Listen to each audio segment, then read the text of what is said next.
Thank you, Mr. Chair, very much. General Mattis, thank you for appearing in front of our committee today. I will start with some basic yes or no questions, sir. Can I get your confirmation that you will make cutting wasteful spending a priority? Yes. Do you commit to working with me to combat and prevent military sexual assault and retaliation? Absolutely. Do you commit to leveraging the unique capabilities of our Guard and Reserve forces to enhance our national security missions? Yes. Will you provide me with advance notice should you decide to make any changes to the gender integration policies that are in place? I will always keep this committee informed, ma'am. I appreciate your commitment, and I want to thank Senator McCaskill for bringing up the SAPR course. We've had discussions about this in the past. When I graduated my engineer officer basic course in 1993, I and the 11 other women that attended that course were not afforded the opportunity to even compete for the SAPR course. So I am glad that we have rectified that in the years since.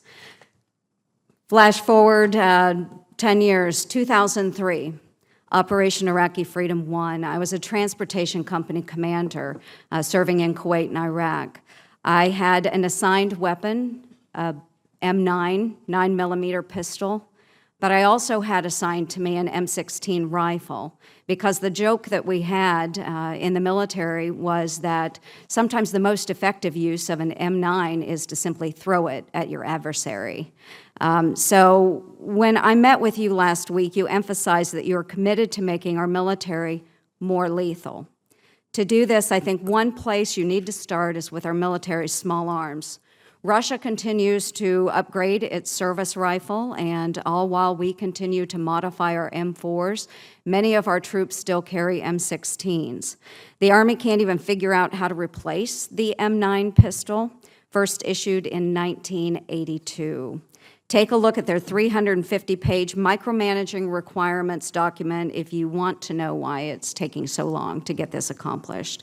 Our military's current service rifle shoots a bullet that, as you noted, is illegal for shooting small deer in nearly all states due to its lack of killing power. Do you agree that we cannot grow a more lethal force while using outdated small arms and ammunition?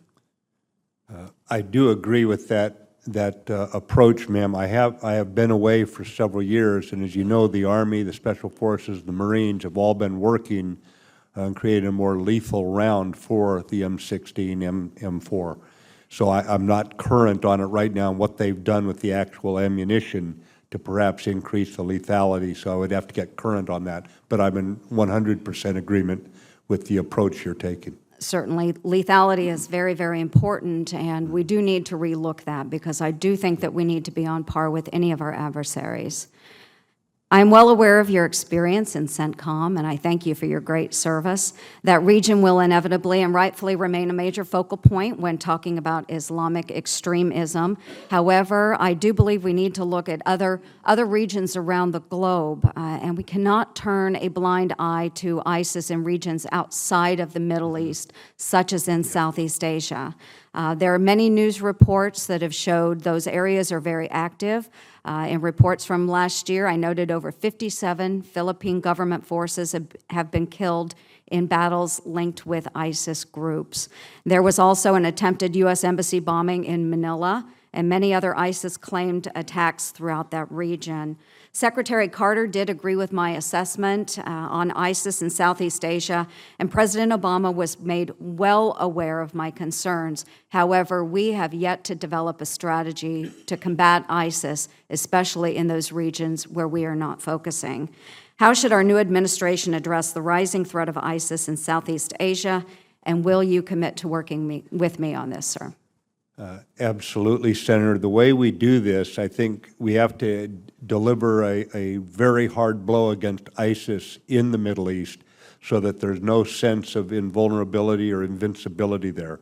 There's got to be a military defeat of them there, but it must, as you point out, be a much broader approach. This requires an integrated strategy so you don't squeeze them in one place and then they develop in another, and we really are right back to square one. We've got to have an integrated strategy on this, and it's got to be one that goes after the recruiting and their fundraising as well as delivering a military blow against them in the Middle East.